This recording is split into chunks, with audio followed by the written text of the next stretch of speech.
we're here in Vermont is because of this Ben & Jerry's ice cream. Guys, I'm such a sucker for sweets. It has a definite kick. Like, I taste the spicy. I liked this one right here, the Vermont Grade A Medium Amber.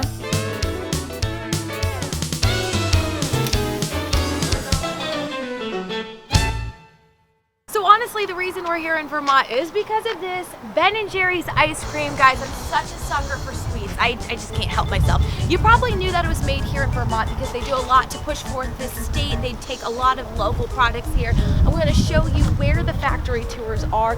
You can go inside this building, get a scoop yourself. There is a sample at the end of that tour. That's the good news.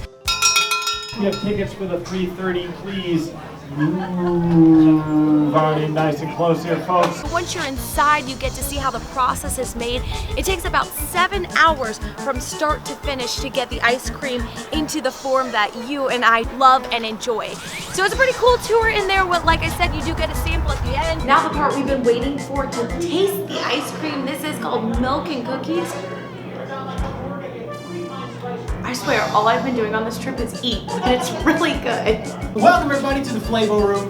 Back in 1985, when this factory was first founded, this is the room that Ben & Jerry would sit in, create some of their famous flavors.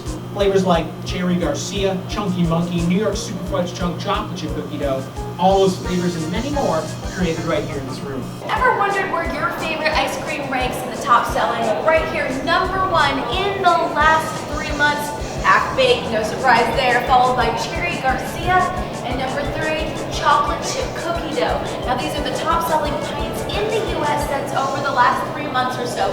My favorite is at #7 over here, Fish Food. I mean guys, come on, that looks delicious. And the last one of the group, Americone Dream, the 10th top selling pint of ice cream in the US. Guys, what kind of big kid would I be if I weren't Ben & Jerry myself?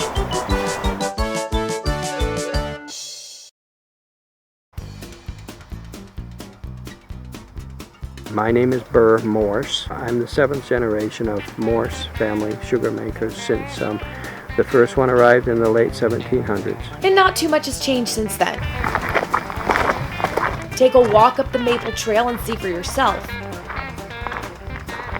Meander through the trees and admire the tap holes and tubing that moves the sap. But nothing's moving now.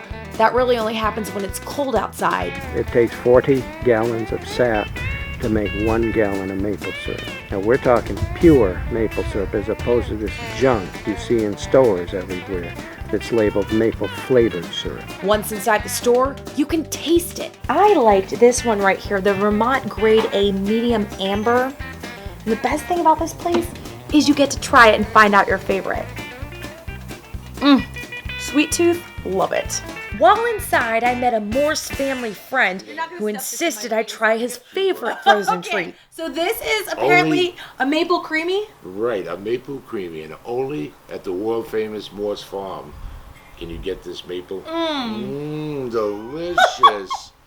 It's known all over the state, the best maple creamy. That is awesome. So I take honey and water to it, mix it around, ferment that, let it age for like a year after that. It might say wine tasting on the sign, but it's actually mead tasting. I had to learn what that was. It's actually a honey-based liquor. Mead is fermented from honey. It's the oldest fermented beverage. This is my infused mead. It's infused with jalapeno peppers and Ceylon cinnamon. And you said it's great for the winter time? Yeah, it really warms you up from the inside. Okay, how spicy is this gonna be? It's not that spicy, but you tell me. Okay, I am about the biggest spice wuss in the entire world, so I will be honest with you. And I smell the hotness in it. Ooh, okay. It has a definite kick. Like I taste the spicy. I wouldn't be able to chug this, not that I wouldn't want to do that, but it's definitely manageable. Oh, that's good. So I make between 15 and 20,000 bottles, and at a minimum the process is a year, but in most cases it's 14 to 16 months.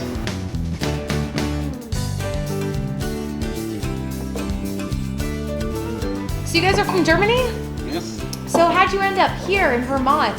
We were just passing by actually, looking for a cup of coffee. And you ended up with wine? Yes. Good,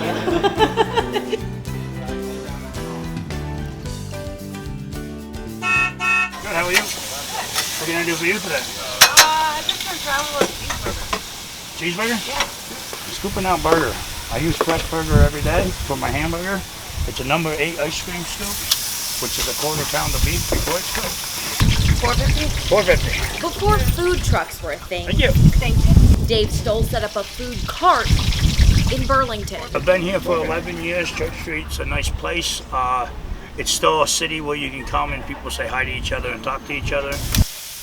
He's been in the center of Vermont's largest city for more than a decade. Overall, it's a very good environment to work in. Church Street obviously attracts the tourists with its shops, restaurants, and history, but there's also a little bit of soul and comfort for the locals in the sounds, sights,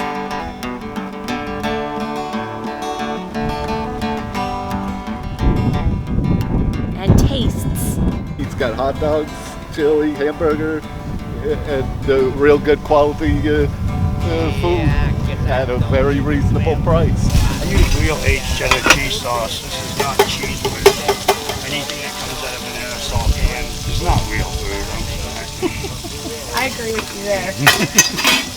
Philly cheesesteak. Oh, right on. Thank you. So next time you're in Burlington, Vermont, keep your eye out for Bookies on Church Street. I sell lots of cheeseburgers. I use fresh burger every day, not frozen. Run by a man the locals love. It's one of the best places on Church Street. That man that just bought that chicken sandwich Yeah? owns one of the finest restaurants in Burlington around the corner, and he eats here every day. God's honest truth.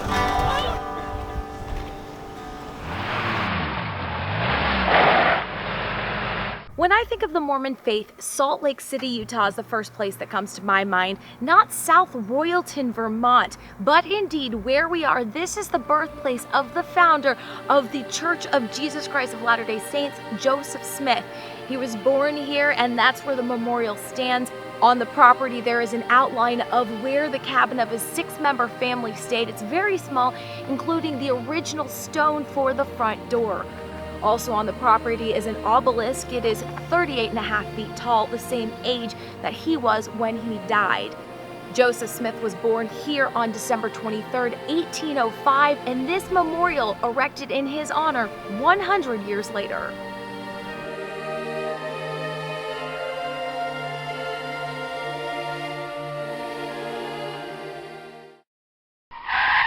The first Vietnam memorial, not in Washington, D.C. It was right here. So where are we? This is Sharon, Vermont, which is not far over the Vermont-New Hampshire border off 89.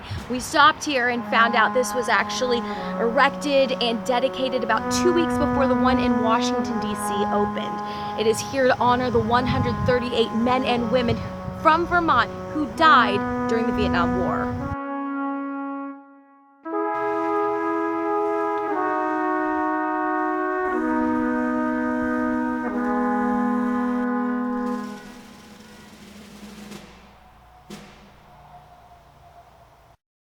I had no idea this little state, New England, had so much to offer, but as you saw, it was a lot of fun. And speaking of fun, I hope you had as much fun watching the video as I did making it. If you head up to Vermont, I'd love to hear what you think.